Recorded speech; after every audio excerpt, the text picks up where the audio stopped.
All right, can you introduce yourself? I'm Beth Magistad. I teach undergraduates in the Family Social Science Department. Cool. So we're talking today a little bit about your experience recording lectures. So could you tell me about your experience with that? Sure.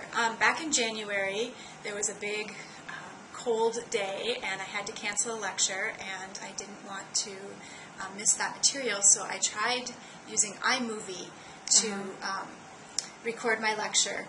And I got very frustrated because I wanted to go back and forth between the PowerPoint and my face, and I was having trouble getting the sound, the movement of my lips, and the sound to coincide. And so when I spliced out pieces of myself, the sound got off.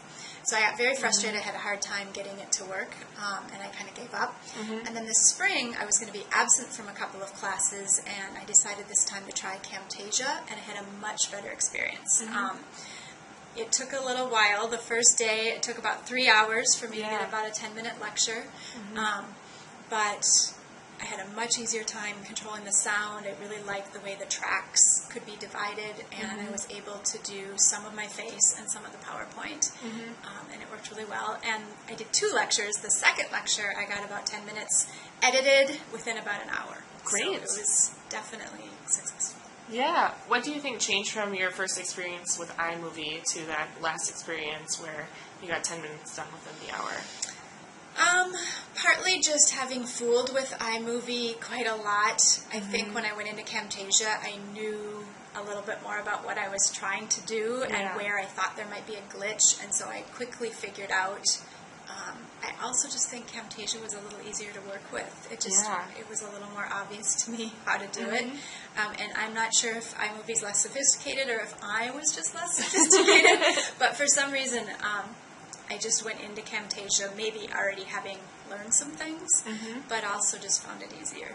Cool. So what do you think went really well in your experience?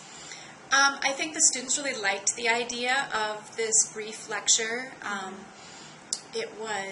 I only did about 10 minutes, and so it was just an overview of material, and then I was sending them off to do some reading and then answer some questions on their own. And it just worked really well because I needed to be absent that day, and we didn't completely let the lesson go, and I liked that. Yeah. What do you think you'll do differently next time?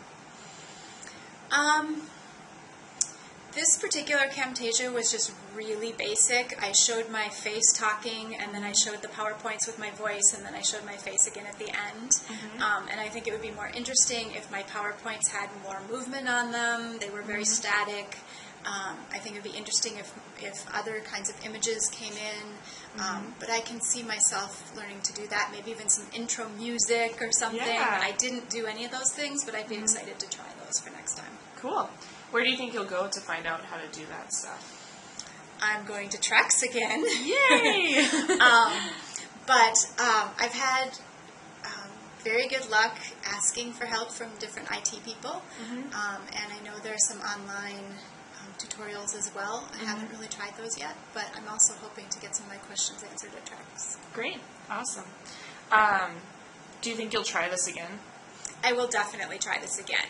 These were really short. I would like to figure out how to do this as an option either for snow days or for just as a way to record material for people who either can't come to class or as a way to use class time for more interesting interactive things, but not give up on some of the material that I want to cover. Yeah, definitely. If you had one piece of advice to give another professor who's trying this for the first time, what would it be? I think that leave yourself plenty of lead time. For me, just getting the webcam hooked up to the computer the first time was a little bit of a glitch, and I had to have a tech person come up and help me do that on the university computer.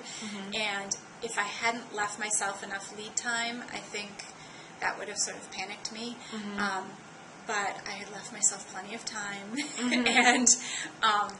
and she got it hooked up, but it definitely took some time, and it was something I expected to just plug in the webcam and have it go, and I wasn't prepared for the needing you need someone who's an administrator on the computer. Right. The first time that you hook up software on a university computer, and I didn't, or hook up a new piece of hardware on a university computer, and I didn't know that.